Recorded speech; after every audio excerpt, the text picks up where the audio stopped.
everybody, Mr. Mack here.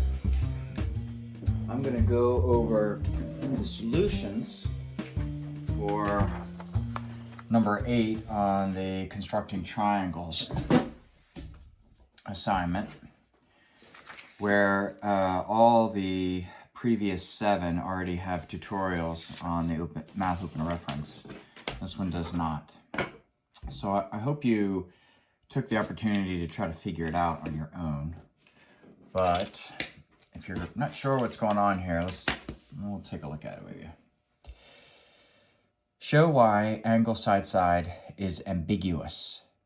So ambiguous, if something is ambiguous in English, we'd say it's not really certain. It could be a couple of different things. It's not definite. So when we say ambiguous with triangle congruence, means how we can draw 2 triangles. And the way I've given you these 2 angles and this angle, we will be able to draw 2 triangles, but it's actually possible that we get 0 triangles or just 1 triangle. So it could be 0, could be 1, could be 2. In this case, we're going to get 2 triangles.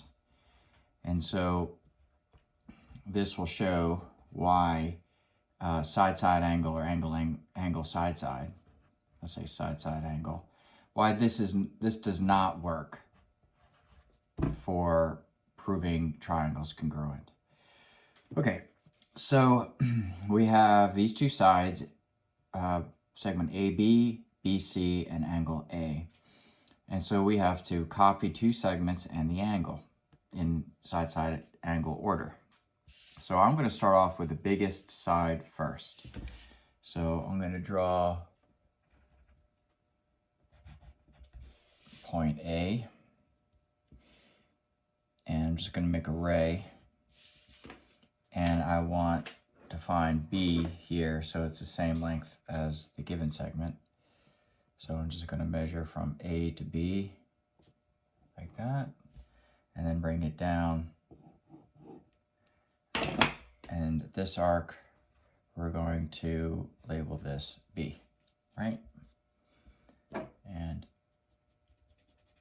I don't want to completely erase the line so you can see it. Now, B to C is going to go this way, and it's going to intersect this side right here, angle A.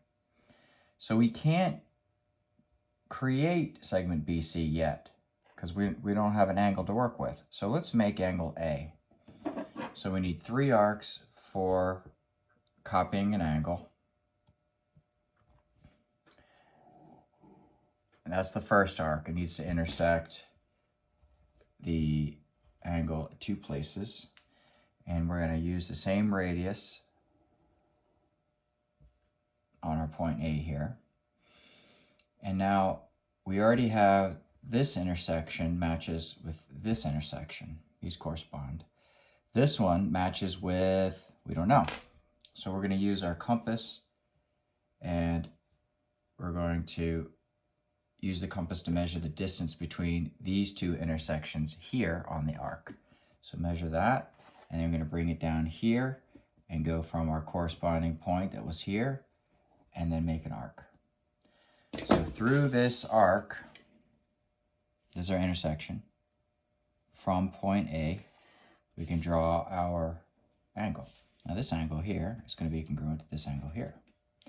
And this side here is congruent to this side here. Right? Now, how long is B to C? It's this long.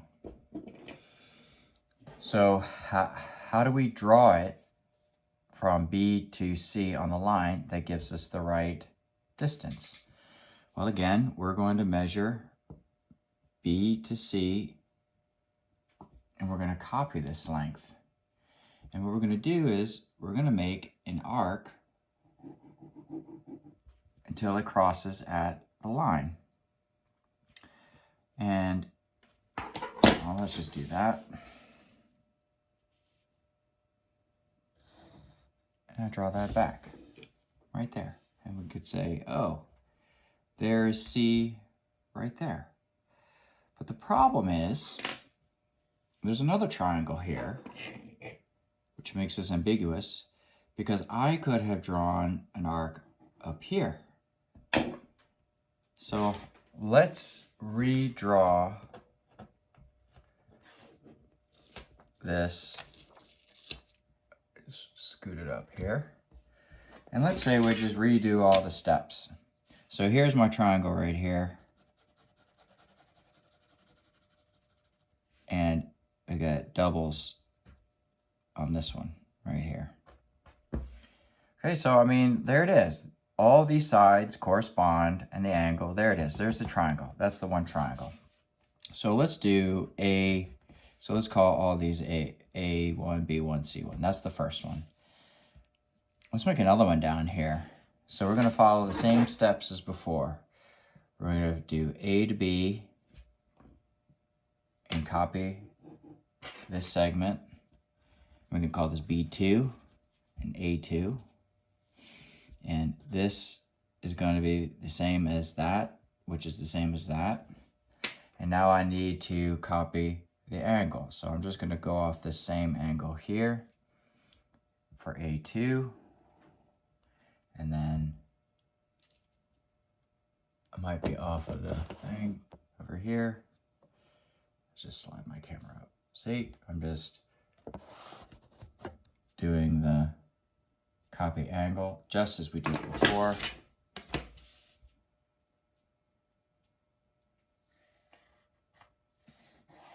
Okay, so this angle here is the same as this angle here. So everything is the same so far, right? Looks exactly the same as what we've got here. But here's where the difference is. When we measure BC here, and I put an arc, we did it down here originally, right? But I can also connect it up here. And so this becomes C2. And so the second triangle is this acute triangle here, doubles. And the first one is this smaller obtuse triangle. So all the same information that we've been given up here is the same on both of these. We've got side, side, angle, side, side, angle. And so we can't narrow this down. We don't get this information right here. It doesn't give us a unique triangle. It's not unique. It's not one. It's two triangles. And that's why we call this ambiguous. All right. Yeah, so there it is. That's the solution for number 8. See you later.